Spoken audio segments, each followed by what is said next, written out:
He took the DNA.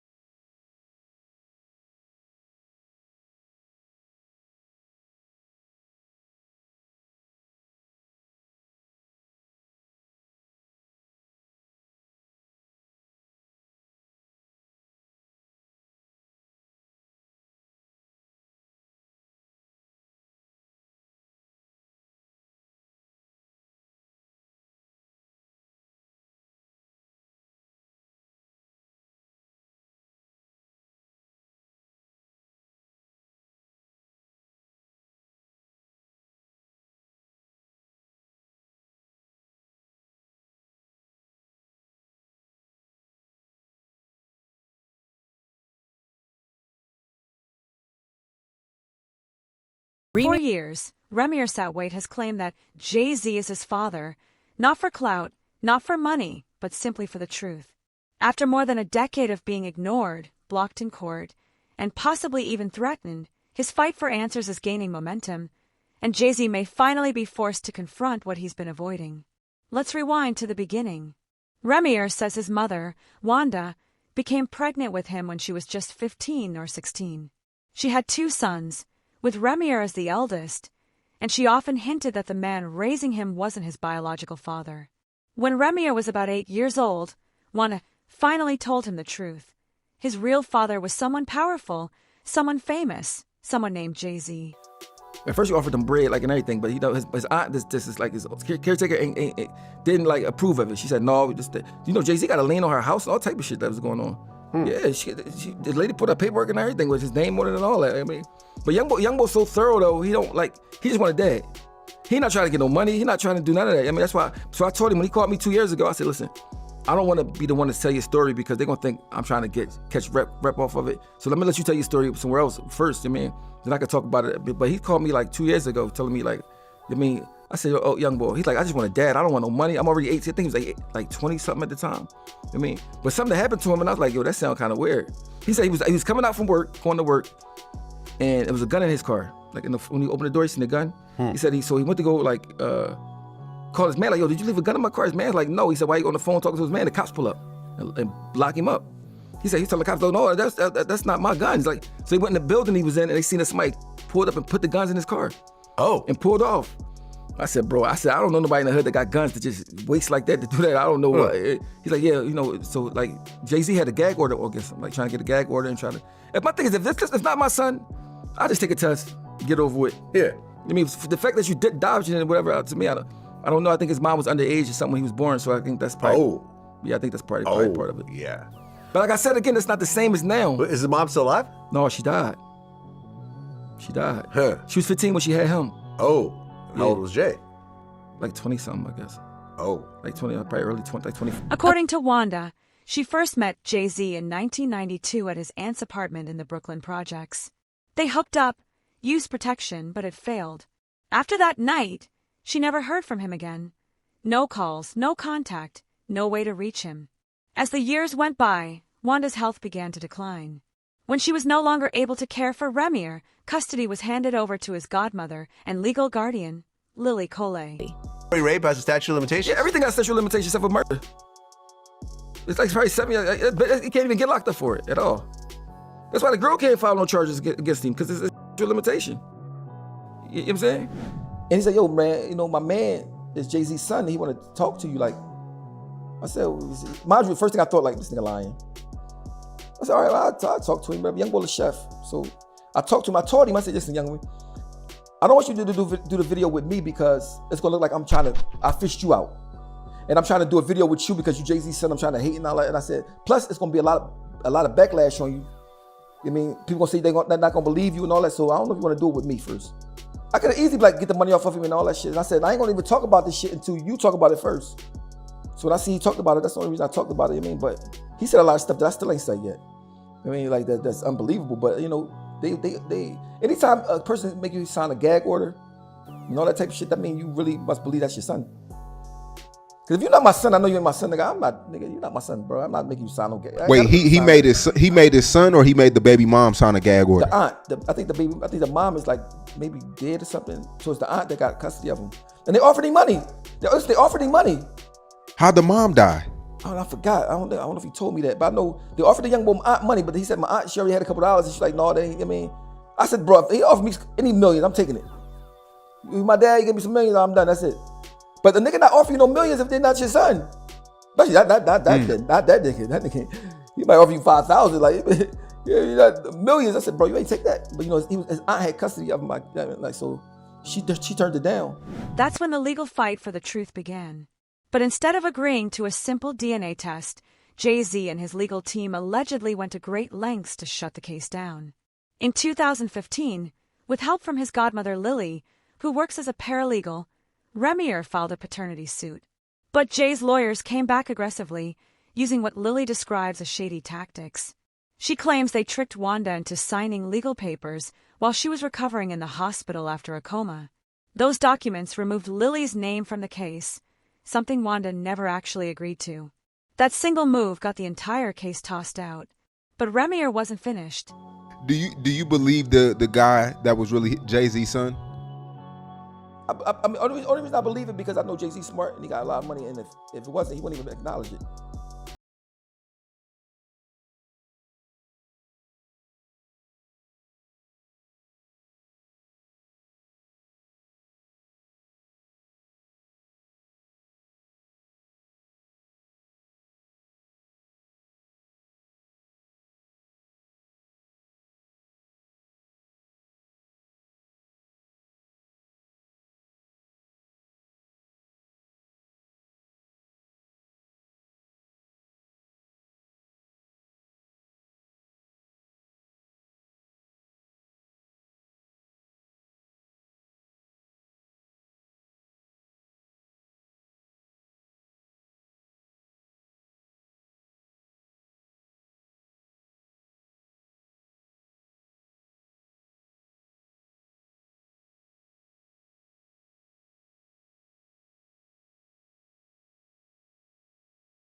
Like what I'm gonna talk about is I can understand you have a girl because a man could be 50 and a girl could be 28. I mean, because sometimes girls are more mature than men.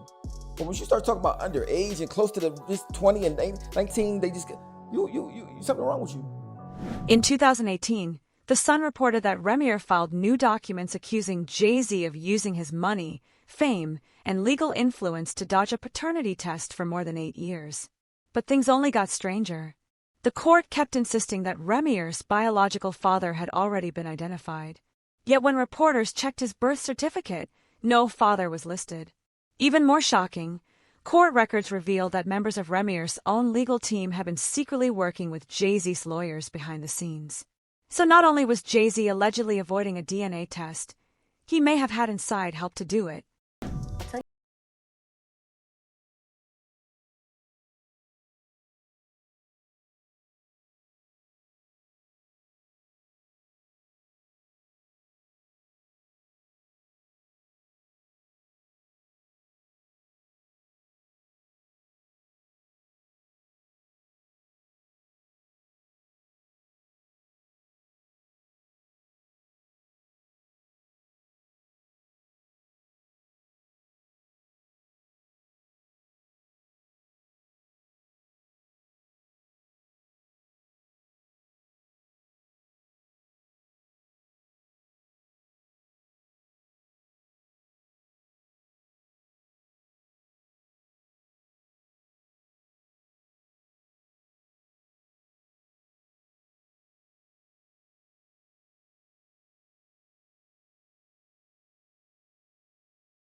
Rymir told The Sun, "I've been denied the right to a fair hearing because of legal mistakes and people working against me.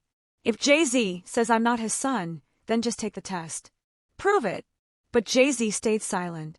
Instead of answering, his legal team kept filing motions and flooding the case with lawyers. Recently, though, everything shifted. A judge finally ruled that the case could move forward, forcing Jay-Z to respond to the paternity suit in New Jersey. And under the law, if a man refuses to take a paternity test, he is legally presumed to be the father. As of now, that makes Jay-Z presumed to be Rymir's dad. So why didn't Jay-Z just take the test years ago and end this? Some argue it's about money, but that theory doesn't hold. Rymir is 32, far too old for child support. Others believe Jay is trying to protect his image as a loyal husband after the cheating scandals with Beyoncé. But some suggest the real reason could be far darker. What do you feel someone coming out saying, "Hey, Jay-Z's my father"? What does that person want from a Hov if he's saying he does not care? To You prove think that his mother wasn't a liar, because that's what they said.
Allegedly, if Jay-Z fathered Wanda's child when she was just 15 or 16, and he was already several years older, it could raise serious legal and moral questions.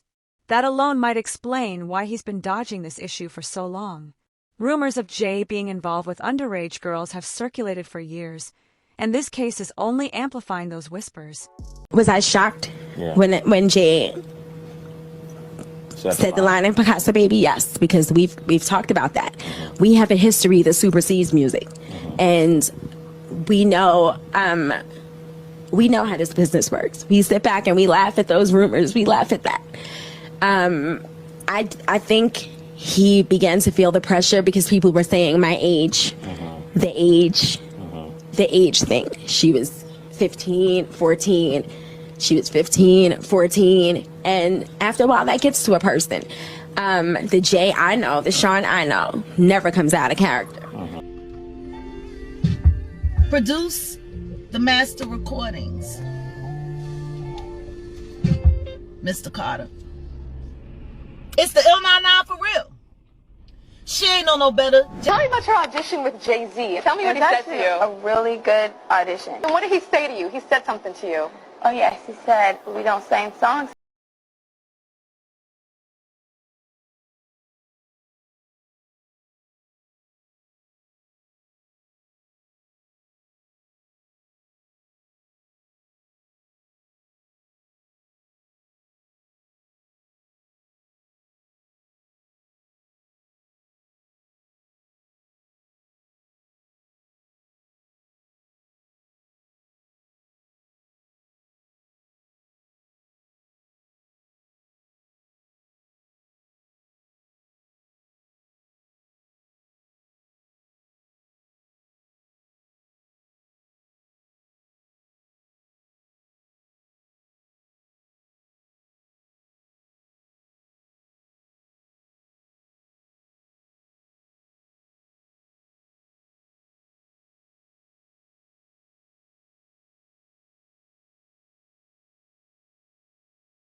Turn after Rymir filed that second lawsuit.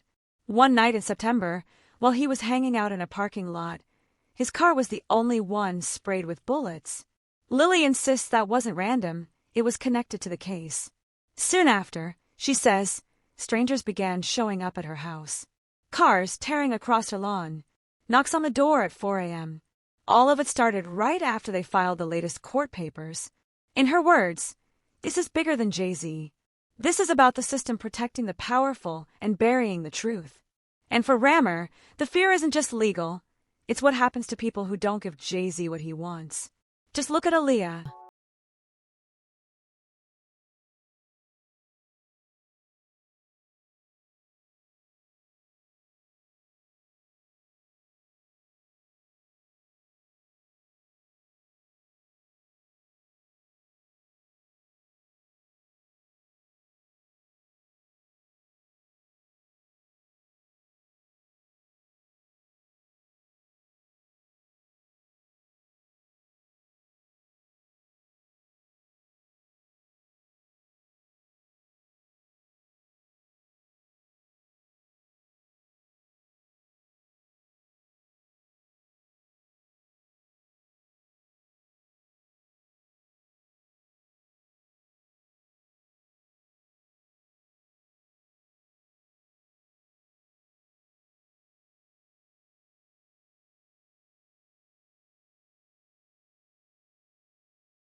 Like, they just dumb. But they come to me and be like, hey, yo, you want his money. You chasing him for his money. You want the 15 minutes of fame. And if you was, that's your motherfucking daddy. It's jealousy, too. So, I'm chasing my motherfucking daddy for money, and that's your goddamn daddy. So fucking what? The whole facade of him perfect, I'm genius, I'm smarter than everybody, I'm the world's best dad. We still, like I said, we ain't seen the son that he got. Most people that don't take care of their kids, they just don't got it. Even motherfuckers just don't got it. Like, I mean, you think most people don't take care of the kids because they don't got it, or is because the mother alienates them? But most I say it's because they don't got it. It's kind of embarrassing. A lot of people come out of home from jail, they can barely take care of themselves, things like that. There's some people because of the mom. I mean, it's probably, but I think most of it's because you don't got it. I mean, but not having it, you don't have money, but you have time. But listen to this though, Blake. Right? So you can still spend time with your child. But your time you got, if you don't got no money, the time you got, you trying to get some money. Yeah, and the mother may not let you come around if you don't bring some money with you. That's what I'm saying. Because she's been paying the whole time. Yeah, take all the guys that don't got, messy. Take all the guys, right, that don't have it, that got kids, right? Even if the mom is a dickhead, right? But they got $1 billion now. They're gonna take care of the kids. Yeah. Automatically, because they're gonna stunt. Oh, stunt, come over here. I mean, because that's how human nature go. But some people, they above your thinking. Like, the thing, I can't figure that shit out. Like, I can't. I mean, because I don't claim to be a super best dad and no shit like that. But like, if I had $1 billion, any kid I got would never have to worry about money. Yeah. Even if I don't see him, he goes some money. But so like that's the thing people don't understand. Like, you know, we gotta lean against this lady's house and all that type of shit. Like, what the fuck? I mean, it's like by all means keep your image clean. Yeah. Instead of real life, instead of just being thorough in real life, it's like, I mean, keep your image clean. I just think that's corny. As Jay-Z wrestles with his ongoing paternity battle, another storm is brewing. Nicki Minaj has just dropped explosive claims of her own. Taking to social media, she alleged that Jay-Z owes her anywhere from $100 million to $200 million tied to her ownership stake in Tidal. And mind you, it's the other Carter that owes you $100 million, Nikki. So let me give you guys a summary of everything that went on the internet yesterday, at least from the perspective of how I saw it. Now, Cardi B had gained everybody's attention when she just tweeted this and said, shut the F up. Then she said, go to dinner, go shopping, go to the park, get off the internet, enough. She then followed it up and said, enjoy these looks and day, and ignore the board. Love y'all. Now, everybody was speculating that this was toward Nicki Minaj, simply because Nicki Minaj was not only tweeting, but she was also posting stuff on her IG. Now, over on her IG, she had reposted this about Jay-Z from 50 Cent, and in the caption, she says, oh, is this why they're trending the other day? I don't know. I hope all is well. To God be the glory. And then she posted her tweet over here, and you could pause to read it if you already haven't. But she goes on to say, so let me get this straight. Your so-called savior Jay-Z has a Hispanic CEO who was pardoned by Donald Trump. And then she says, interesting. So does this mean that Desiree, her name is Desiree, isn't a Democrat? Black people, I thought y'all hate Trump supporters. Wait, did Jay-Z ever campaign for Kamala? Then she goes on to question Jay-Z's political affiliation. I want to reiterate again, her boss got a pardon. I don't want to get this lost in history, but her boss did get a pardon. Now, when you switched over to Twitter, she continues this rant and says that we've calculated over 100 to 200 million so far. I'm assuming of money that she believes Jay-Z owes her. She said, Jay-Z, call me to settle this karmic debt. It's only collecting more interest. You're still in my top 5 though. Let's get it. After that tweet, she then proceeded to say that Jay-Z and Desiree, who is the CEO of Roc Nation, had ruined hip-hop, football, basketball, touring, Instagram and Twitter, and then she says the jig is up. Now, this was when the internet started to put 2 and 2 together and say, maybe she's talking to the wrong Carter, because about 4 years ago, Lil Wayne had sold her and Drake's masters to Universal Music Group for about $100 million. And then people started to ask her like, hey, didn't your boss get a pardon from Trump? Are we talking about the same Carter? I mean, people were legitimately asking questions like, maybe she's talking to the wrong person. And then she started talking about touring. In one of these tweets, she says, I hope the money stolen from my tours was hidden well. I'd hate for it to be money laundering, embezzlement, etc. And then that's when the audience started to realize she might have been confusing Roc Nation with Live Nation. Jay-Z still hasn't addressed Minaj's claims, but with lawsuits stacking up and industry voices growing louder, the pressure is reaching a breaking point. At 54, the billionaire mogul now faces not only legal battles, but cracks within the music world itself. The question is, will he finally step up and confront it, or will the next hit come from someone even closer than anyone expects?